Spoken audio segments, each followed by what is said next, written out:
এই দেখুন এঁচোড়ের তেলে ভাজা একেবারে রেডি। দেখতেও দেখুন কত সুন্দর লাগছে দেখতে, আর খেতেও খুবই ভালো হবে। তো বন্ধুরা আপনারা এই ধরনের রেসিপি। আর বন্ধুরা মামুনি রান্নাঘরে সবাইকে স্বাগত। আজকে আমি বানাবো এঁচোড়ের তেলে ভাজা। তেলে ভাজা বানানোর জন্য নিয়েছি আমি এঁচোড়, আলু, নুন হলুদ দিয়ে সেদ্ধ করে নিয়েছি খুব ভালো করে।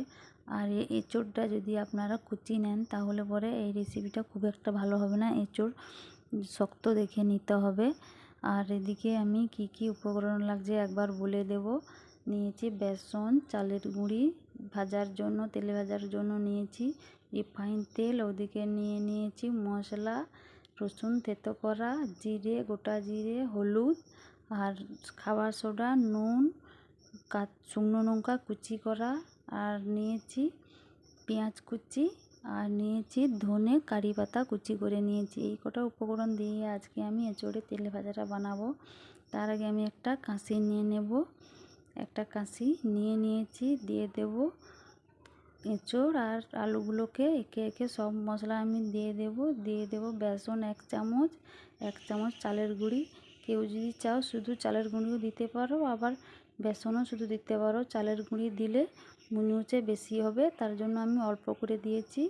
আর 1.5 চামচ চালের গুঁড়ি দিয়ে দিচ্ছি। একে একে সব মশলা আমি দিয়ে দিচ্ছি। খাবার সোডা দেবো অল্প একটুখানি, স্বাদ মতো নুন, হলুদ, পেঁয়াজ কুচি দিয়ে খুব ভালো করে আমি এগুলোকে ম্যাশ করে। এই দেখুন আমি এইভাবে করে ম্যাশ করে নিয়েছি।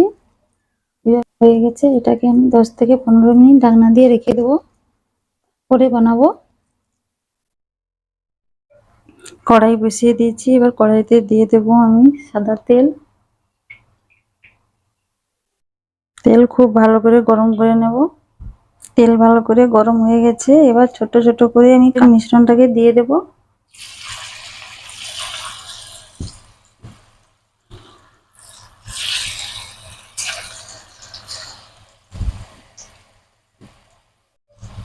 সবগুলো দেওয়া হয়ে গেছে, এবার এটাকে আমি হালকা আঁচে আস্তে আস্তে করে ভেজে নেব।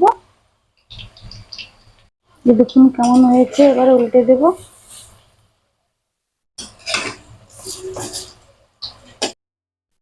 এইভাবে করে আমি লাল লাল করে ভেজে নেব। এভাবে দেখুন এইভাবে করে ভেজে নিয়েছি। এবার এগুলো হয়ে গেছে, নামিয়ে নেব।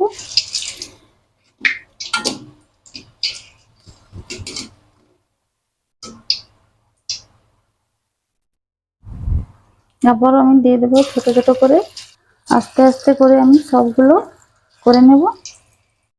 সবগুলো আমার হয়ে গেছে, এবার এটাকে আমি নামিয়ে নেব।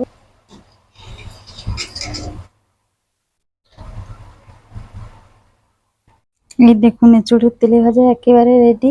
দেখতেও দেখুন কত সুন্দর লাগছে দেখতে, আর খেতেও খুবই ভালো হবে। তো বন্ধুরা আপনারা এই ধরনের রেসিপি অবশ্যই একবার বাড়িতে বানিয়ে চেষ্টা করবেন, দেখবেন কতটা ভালো লাগে খেতে। আর আমার এই রেসিপিটা কেমন লাগলো অবশ্যই কমেন্ট করে জানিও। লাইক সাবস্ক্রাইব করে আমার পাশে থেকো, আর অবশ্যই ফলো করে দিও।